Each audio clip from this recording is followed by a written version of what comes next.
Donc, je vais me présenter, Gaëtan Marcy, technicien fromager pour l'Union des producteurs fermiers à Pau, en Béarn. Et donc, je vais vous parler de l'IGP Tome des Pyrénées au lait cru.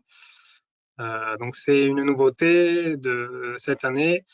Donc, l'IGP existe depuis un certain temps, mais la nouveauté, c'est que le nouveau cahier des charges a été validé par l'Union européenne ce mois de mai. Donc en faisant rentrer les producteurs fermiers au lait cru dans la nouvelle IGP.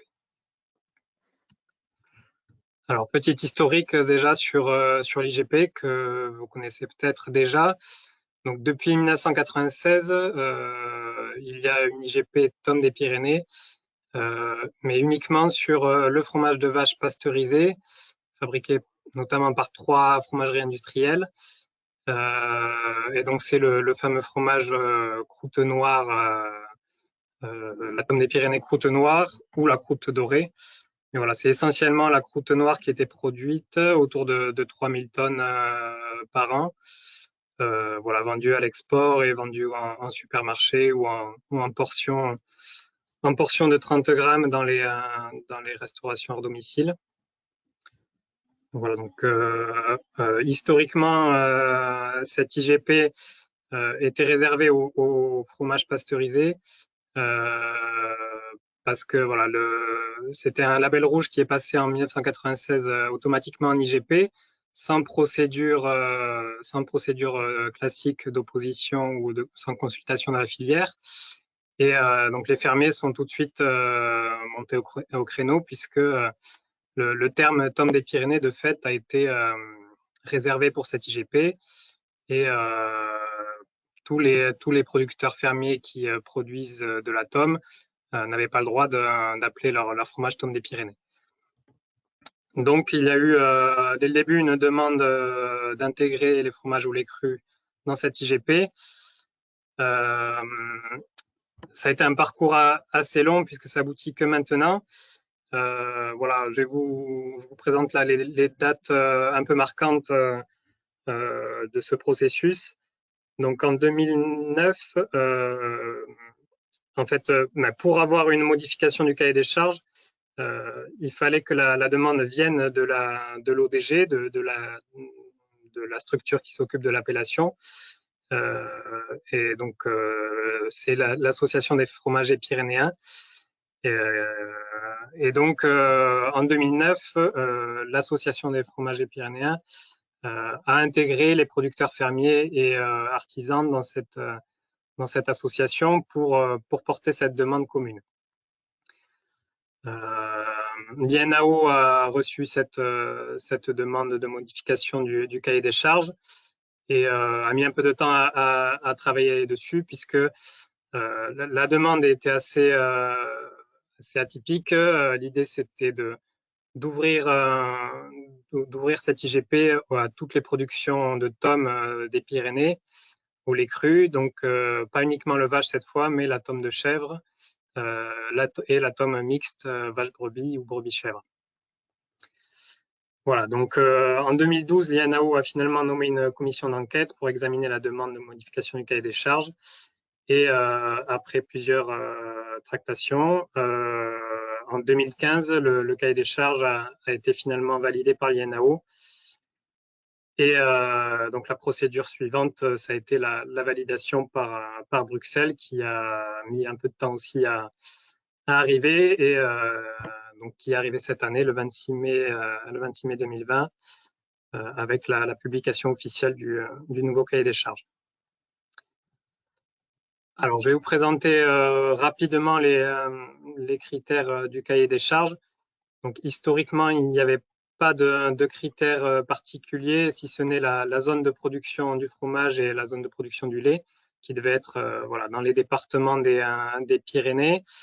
On a eu une extension de la zone qui concerne les départements le département de l'Aude et des Pyrénées-Orientales pour certaines communes, et quelques communes du 31 de Haute-Garonne.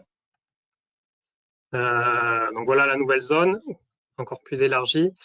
Donc comme je vous disais, la famille Tome des Pyrénées a été élargie aux tomes de chèvre et tome mixte vache-brebis, vache-chèvre ou chèvre-brebis.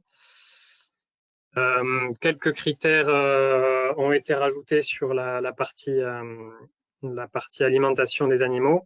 Donc, au minimum, 70% des fourrages sont originaires de la zone Pyrénées, la zone IGP. Ensuite, un minimum de 25% de la matière sèche de la ration annuelle est constituée d'herbes, donc à fourrager ou pâturer ou voilà, du foin. Et un minimum de 91 jours de pâture doit être respecté pour les animaux. Voilà, il y a un dernier critère qui a été rajouté assez récemment suite à des oppositions de la filière brebis. Voilà, pour les fromages mixtes, vache-brebis ou chèvre-brebis, les races de brebis utilisées doivent être des races locales, donc les manèches ou basco-béarnaises et éventuellement castillonnaises. Voilà, donc c'est les critères principaux du cahier des charges. Il y a quelques critères sur la fabrication qui sont aussi à respecter. Si vous voulez approfondir, vous trouverez le cahier des charges disponible sur le site que j'indique. Voilà. Donc c'est un cahier des charges quand même assez large qui permet d'intégrer le plus possible de producteurs fermiers. Ça a le mérite d'autoriser les fromages au lait cru à rentrer dans cette IGP. Ça a le mérite aussi d'encadrer la production de fromages mixtes qui n'étaient pas réglementés, notamment sur la proportion de lait de brebis, qui doit être autour de 30% minimum. Voilà. Donc ensuite, les perspectives pour cette IGP. Donc il y a des enquêtes qui ont été mises en place pour les producteurs fermiers pour sonder un peu leur intérêt parce que voilà, vous avez vu que c'est un combat de plus de 20 ans. Donc les producteurs qui ont porté ce combat sont maintenant des retraités. Donc il faut motiver des nouveaux producteurs pour rentrer dans cette démarche et porter la voix des producteurs fermiers au lait cru.